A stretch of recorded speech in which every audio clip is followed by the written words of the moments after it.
ஹரியானா சட்டப்பேரவை தேர்தலில் காங்கிரஸ் கட்சிக்கு அமோக வெற்றி வாய்ப்புள்ளதாக கருத்து கணிப்புகள் கூறும் நிலையில் இன்று காலை 8 மணிக்கு வாக்கு எண்ணிக்கை தொடங்க உள்ளது.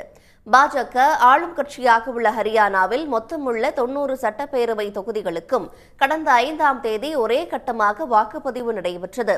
மொத்தம் 67% வாக்குகள் பதிவாகின. இந்த நிலையில் பலத்த பாதுகாப்புடன் இன்று காலை 8 மணியளவில் வாக்கு எண்ணிக்கை தொடங்க உள்ளது. முதலில் தபால் வாக்குகள் எண்ணப்பட்டு அதன் பின்னர் மின்னணு இயந்திரங்களில் பதிவான வாக்குகள் எண்ணப்படும்.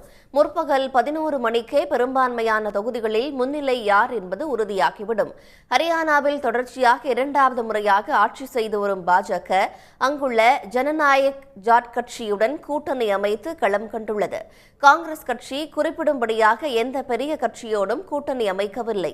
ஆம் ஆத்மி கட்சி தனித்தே களம் கண்டுள்ளது. கடந்த 5ஆம் தேதி மாலை வெளியான தேர்தலுக்கு பிந்தைய கருத்து கணிப்புகள் ஹரியானாவில் 10 ஆண்டுகளுக்கு பின்னர் காங்கிரஸ் கட்சி அமோகமாக வெற்றி பெற்று ஆட்சி அமைக்கும் என்று தெரிவிக்கின்றன. இதை உறுதிப்படுத்தும் விதமாக ஹரியானாவில் ஆளும் பாஜகவுக்கு எதிராக மக்களின் மனநிலை திரும்பியுள்ளதாக காங்கிரஸ் கட்சியினர் தெரிவித்துள்ளனர்.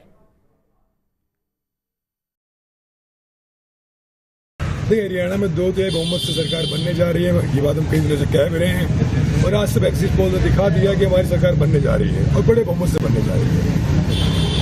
और मुख्यमंत्री कौन रहेगा तो कांग्रेस आलाकमान तय करती है। हमारी पार्टी के अंदर जो आलाकमान का आदेश हो सब मानते हैं। निजी तौर पर मेरे खुद का ये मानना है कि हरियाणा में जिस तरह से पिछले 10 सालों में दीपेंद्र हुड्डा जी ने लड़ाई लड़ी है और खासकर हरियाणा मांगे हिसाब यात्रा हो, जिस हिसाब से लड़ाई लड़ी हम युवाओं की, निजी तौर पर मेरा मानना ये है, मेरा खुद की एक इच्छा है और बहुत से युवा नेता जो इस बार विधानसभा चुनाव लड़े हैं।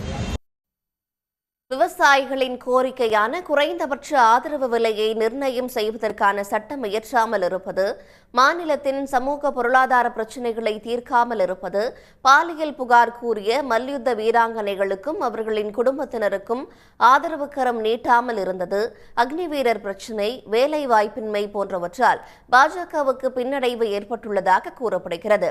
மறுபுறத்தில் மண்ணின் மகளும் இந்திய முன்னாள் மல்யுத்த வீராங்கனையுமான வினேஷ் போகத் பாஜகவுக்கு எதிராக களம் கண்டிருப்பது, ராகுல் காந்தி நடத்திய இந்திய ஒற்றுமை பயணம், ராகுல் பிரியங்காவின் அனல் பறந்த பிரச்சாரம், சாதிவாரி கணக்கெடுப்பு உறுதியளிப்பு, பெண்களுக்கு மாதந்தோறும் உதவித்தொகை போன்ற வாக்குறுதிகள் காங்கிரசுக்கு சாதகமாக மாறியுள்ளதாக கருத்து கணிப்பு நிறுவனங்கள் கணித்திருப்பது குறிப்பிடத்தக்கது.